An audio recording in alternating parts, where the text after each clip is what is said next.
Silt is a 2D horror adventure game situated on a water-filled alien world that has you traversing dangerous underwater depths. You play as a nameless diver, avoiding hostile creatures and solving puzzles while on the hunt for Goliaths whose powers are integral to opening up a mysterious locked-up machine.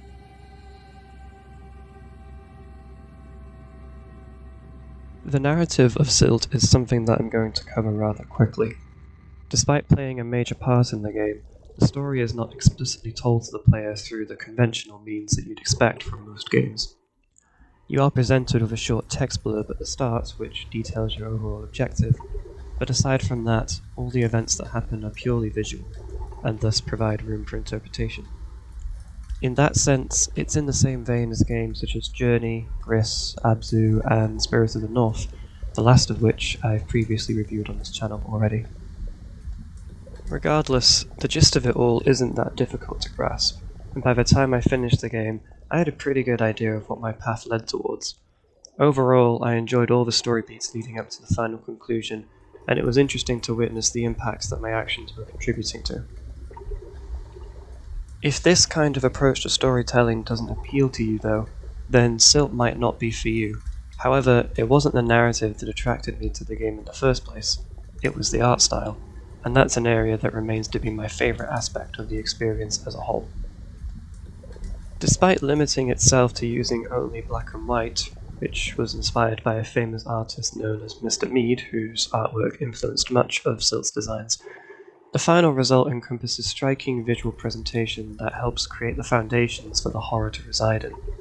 There are countless stunning set pieces that are just magnificent to look at. Even in dangerous environments, it's hard not to get distracted by your surroundings. Naturally, it also serves as a major part in generating the game's unnerving atmosphere.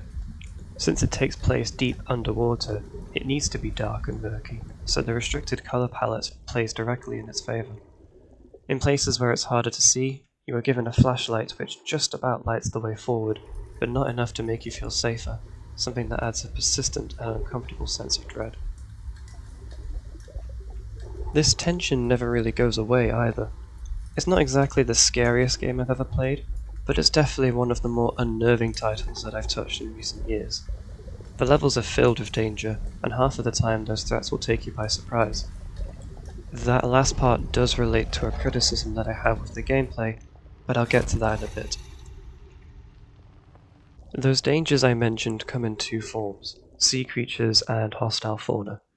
Starting with the creatures, their designs are inspired by various sea animals on Earth, but with a noticeable alien twist applied to them that sets them apart.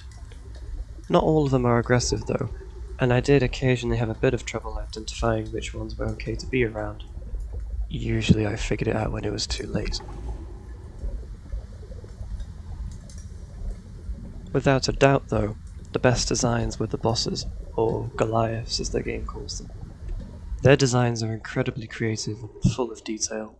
It's their appearances that make all of their confrontations as memorable as they are.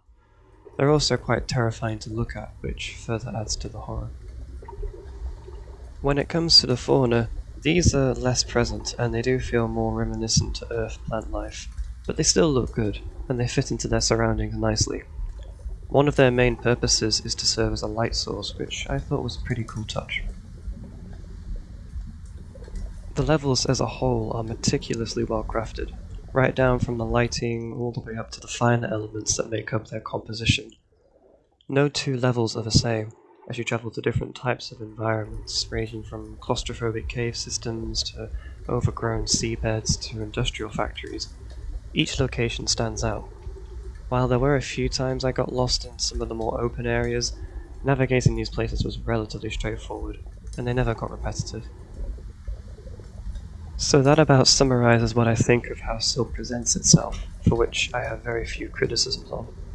In terms of how it plays, however, that's what I'm going to cover next.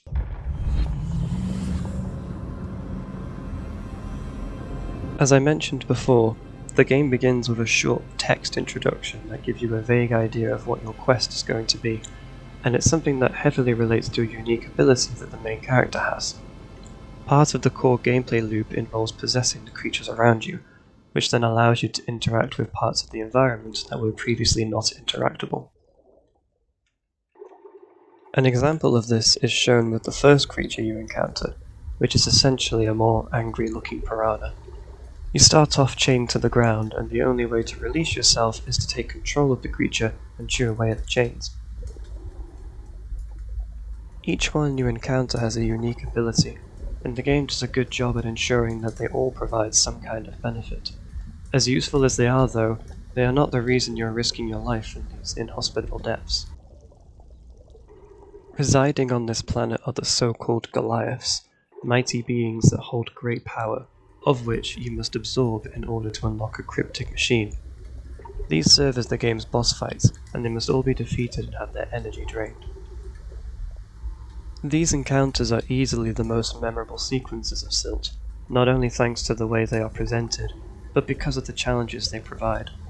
They're not the most complex engagements in the world, but they keep you on your toes and they make you use your imagination in order to beat them. Unfortunately, they do highlight a couple of glaring issues I have with the gameplay overall. The biggest issue, which doesn't just affect boss fights, but the game as a whole, is that there are plenty of areas that are just too vague. This isn't much of a problem in the opening levels, as it's pretty easy to piece things together. For example, you use the piranha to break the chains, so it makes sense that it can also be used to chew through the plants blocking the way forward. But later on, particularly in some of the boss fights, you often have to repeatedly die before you figure out exactly what it is you need to do, which was something I wasn't fond of. There are some aspects that the game doesn't tell you at all, which I ended up discovering by accident, and while it's entirely possible that I missed the obvious, a few extra subtle hints would have helped make the experience feel more smooth. Nevertheless, for the most part the levels are easy to navigate, and although they're linear, they're more complex than they initially come across. You will often need to possess other creatures in order to progress, using their abilities in different ways to interact with the world, and since the game continuously introduces more of these life forms, it doesn't get stale. Likewise, each level introduces its own set of challenges. The factory utilizes hazardous machinery that requires clever thinking to get around, whereas some of the caves have dangerous plants that will attack you when you get too close. If there's one element I would criticize as far as traversal is concerned, is that it feels a bit clunky. It wasn't something I noticed at first, but in the more claustrophobic areas, it sticks out like a sore thumb. It's surprisingly easy to get stuck or have your character freak out when they're colliding with a wall, and it turns something as simple as moving into a scramble. Thanks to that, I usually prefer the more open environments, but regardless, when it works really well. The levels are always tense to swim through since you never know what could be lurking around the corner, which, again, is something that helps define Silt as a successful horror experience.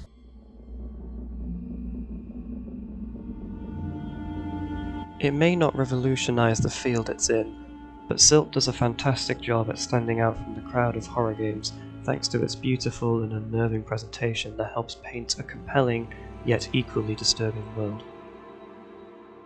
For the roughly 3 hours that it goes on for, the game is varied enough to remain interesting, but the number of sections that feel too vague that are present throughout do put a noticeable hamper on the engagement. Nevertheless, I thoroughly enjoyed Silt, and I can easily recommend it to anyone. It's a gripping experience that packs enough content to keep you interested while not overstaying its welcome in the process.